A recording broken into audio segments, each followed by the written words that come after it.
Hi, welcome to the Pursuit of Truth. So I saw this on Sky News, and I'm using this clip as fair use to show the point that I'm making, so you can hear it if you haven't seen it. I'll put the link for Sky News so you can see the video. It's about Jordan Neely, who is, in the parlance of the system that we live within, although not that I agree with it, what would be considered a black man, and he was choked to death on a subway in New York by a what we would call a white man who is a US Marine. And he's been arrested. This is after he's been arrested, although he wasn't initially arrested. And it smacks of things not really changing since George Floyd, in the sense that, well, I don't understand. If you were on, it doesn't matter whether you're a US Marine or previous Marine or not, if you were on a train, subway or underground, whatever you want to call it, and someone is being violent, that's what the claim is, and you know you have to get involved and tackle that person, there's no need to end their lives. I mean, even like I suspect it's going to be claimed that it was an accident and he didn't mean to do it. But I mean, a US Marine should know better, when someone's close to death or not, and what is needed to just citizen arrest. It doesn't allow you to murder someone. It allows you to maintain them until authorities are called, and you're only allowed to use just amount of, I was going to say violence, but what is it? Like, if in your house someone comes in, you're allowed to defend yourself within a certain amount. If it does end in someone getting killed, then it depends on whether you had just cause to do that, because they say had a weapon, or your life was put in danger because they shot you first or whatever. But this wasn't in someone's own property. This was in a public place, and therefore you can't really use that. So there was no reason for this man to die. And well, it does seem like, was it a chance to do it, because homeless people tend to be disregarded, and this was just an opportunity. And the other thing is the fact that he wasn't arrested. I mean, how is it possible? Imagine you're the police, you come to a train station, or maybe he was arrested, I don't know, but he wasn't charged with anything, and he was let go. So that just means, how is that possible when someone's been murdered, no matter if that person was being violent or not, and may have had mental health issues that cause that violence, or suicidal violence, but without any actual real violence, just provocation maybe, then how is it the police just say, oh, that's okay then, you can kill a homeless man, and just walk away, and it's only because of pressure that now he's been arrested and charged with manslaughter. Only in America, as they often like to say. Here's the clip so you can hear it for yourself. It does appear that the Metropolitan Police are taking him seriously in this case, and are preparing to go dig at that spot in West London where he says he left the student's body. All right, thank you very much, Martin Brandt. We're going to take you live to New York for some more breaking news now. This time a news conference with the family of Jordan Neely. He died after being put in a chokehold by a former US Marine on a New York subway. The Marine, Daniel Penny, has handed himself in to face a charge of manslaughter. Let's have a listen. His Aunt Mildred lost someone she cared for very, very much. She tells us stories about how he would come to her house on the good days and ask her to take a shower, ask her for food, and she would provide that for him. But when he had bad days, he didn't want to be around people that he loved them, because he didn't want to disappoint them, because he was at a low point.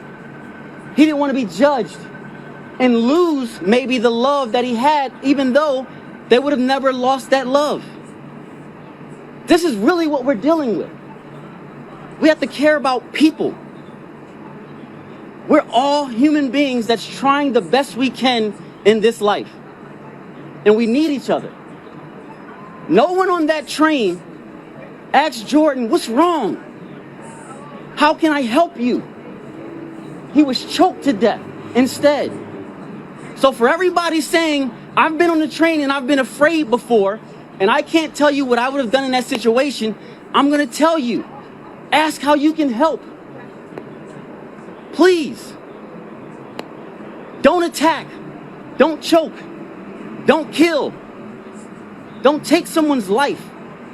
Don't take someone's loved one from them because they're in a bad place.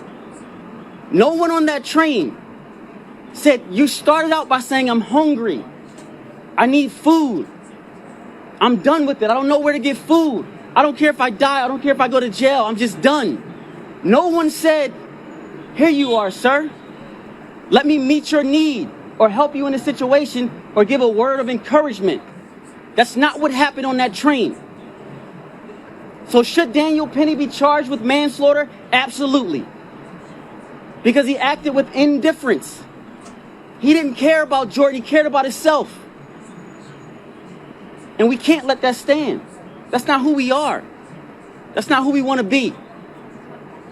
So we thank you for coming out. We thank everyone that's raised a sign, that's raised their voice, that made a post and said mental illness has to be addressed. Houselessness has to be addressed. We have to take care of each other. I'm asking everyone to continue to do that so that we don't have situations where people are taken from us, but at the same time, we have safe scenarios in our city, in our communities. We don't want anybody afraid on the subway. But we want people to look at those that may be there in that situation and say, why? And how can I help them or make a difference? That's what we're asking for. So I'm going to bring up my partner, Lyndon Edwards, and he'll discuss with you some of the charges in the involved situation. But our first concern is Jordan Neely and his family. Hello, everyone. We want to thank you again for coming out. I want to introduce Aunt Mildred, Jordan's aunt, and obviously Andre Zachary, who is Jordan's father.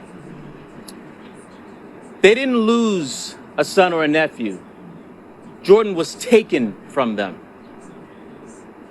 When we learned that Daniel Penny was merely questioned and released, we knew that justice would not be swift. We realized that justice was going to be a journey. And so today we want to not stop, because we're not going to stop until we get full justice. We're going to pause. We're pausing to recognize that we've taken the first step, a step in the right direction. We're closer now to justice than we were a week ago because Daniel Penny has been arrested and he should be arraigned even as we're speaking right now. Now, I had a conversation on Tuesday. Mr. Zachary and I had a conversation with the district attorney.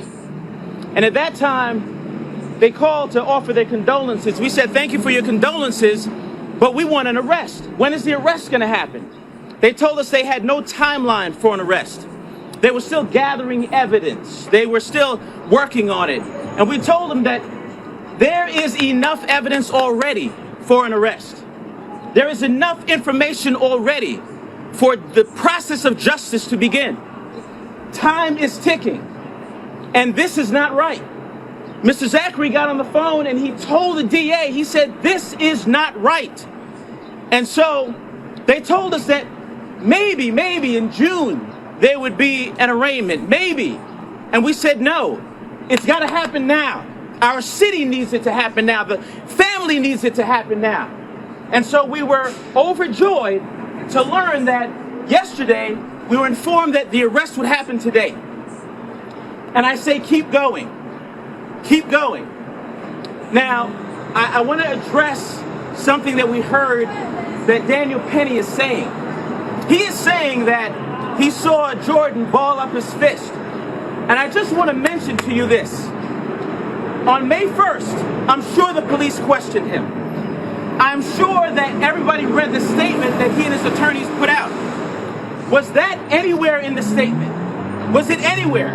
It was not. And I'm telling you this, watch Jordan Neely's story get worse, according to Daniel Penny, and watch Daniel Penny's story get better. Daniel Penny is getting a chance to rewrite what happened in the subway that day as time goes by. He's going to come up with more and more things to make himself look better, because that's the only way that he can escape the consequences of what he did. But I tell you one thing, he cannot rewrite how the story ends. The story ends with his arms wrapped around Jordan's neck, choking him to death. And that's what he has to pay for. Those are the consequences that we cannot allow in our society. We cannot allow that type of aggression on a whim's notice. We cannot allow that type of judgment, and we cannot allow that type of crime to happen without consequences. So on behalf of the family, we're asking for everyone to continue to support the process of justice moving forward, because that's the only thing that's going to change the way that we look at people who are houseless, the way we look at people who are in distress, and the way that we look at one another. Jordan loved Michael Jackson. Michael Jackson wrote a song that says, I'm looking at the man in the mirror, and I'm asking him to change his ways. And I'm saying that song talks about looking at ourselves, at our city, and looking at that reflection and asking ourselves, do we like what we see? Do we like how we treat one another? Do we like how we judge one another? And the bottom line is, this story says we can't answer yes to that. We cannot answer yes. We have to look at the changes that need to be made from the top down. So we want to thank ALC. We want to thank everyone, every politician who has spoken out about these issues. And we're asking for changes to be made so that there is not another Jordan Neely story like this. We're asking for changes to happen so that the adequate funding is there, so that people get the help that they need. We're in a city where we're the financial capital of the world. We have to be able to make a difference. Now, when I talked to the DA, I suggested murder 2. They suggested manslaughter 2. And now we're hearing that that's going to be the charge. The consequences of manslaughter 2 is 5 to 15 years. Ask yourself, is that enough? Is that enough for someone who choked somebody out on the train and took their life? 5 to 15 years. Murder 2, up to 25 to life. So we need a full cup of justice here, and we're asking for us to continue to press forward until that happens. Now, I do want you to just take a look at these folks here. They represent the family. There are 2 here, but they represent the whole family. And I'm asking you to have a heart, and continue to press forward until justice is served for this family. It's about this family, because this family is part of our... Okay, we're going to leave you with images of that press conference there. You were hearing from the lawyers for the Neely family, Jordan Neely, who died after being put in a chokehold by a former US Marine on the New York subway. Listening to that from Washington was our US correspondent, Mark Stone. Let's bring you in, Mark, and that was painted very much as a story of murder rather than manslaughter. Yes, this is a story which reflects many challenges in American society today. It's about fear, it's about violence, it's about homelessness, it's about mental health. And ultimately, in this case, it is about the death of a 30-year-old man who was homeless on the New York subway on the 1st of May. It was 2 o'clock or just after 2 o'clock in the afternoon. And Jordan Neely had been on the subway. He had been acting erratically, so say bystanders. He had been shouting that he was fed up with life, that he wanted to die or go to jail.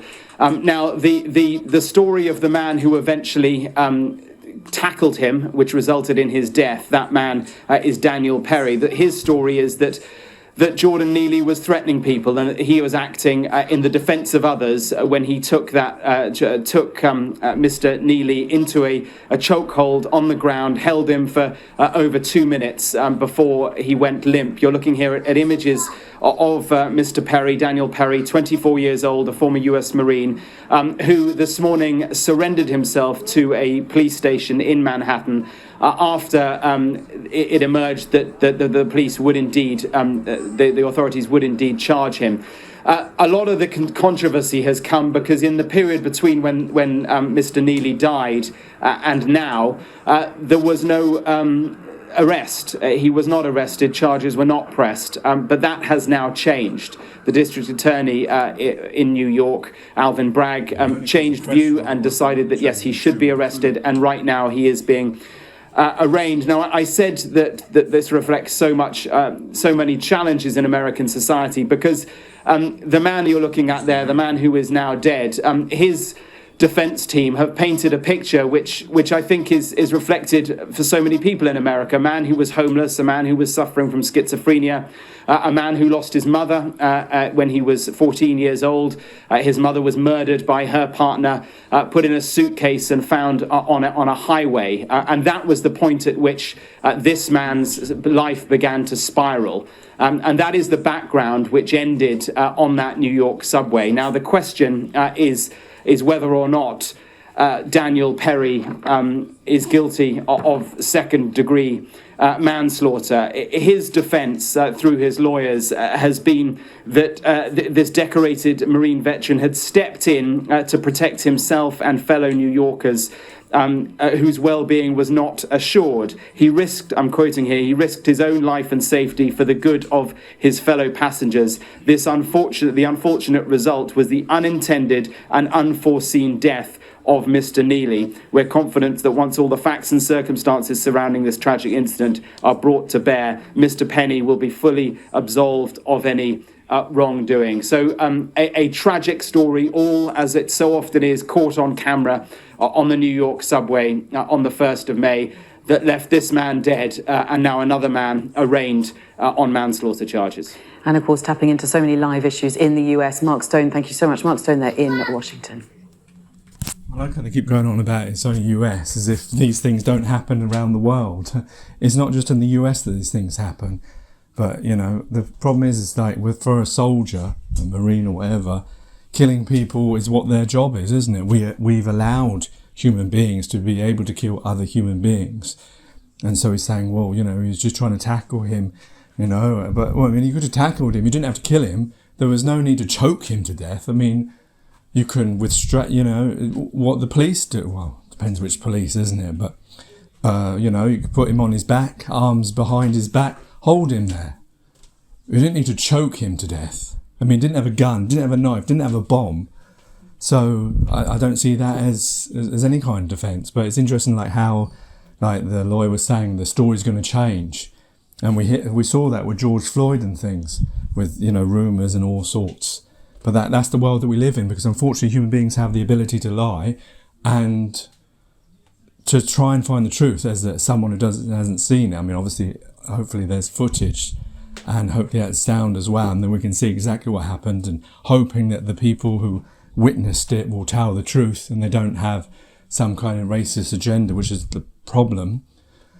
The truth will come out and justice will be served. Anyway, take care, take it easy, God bless, and peace.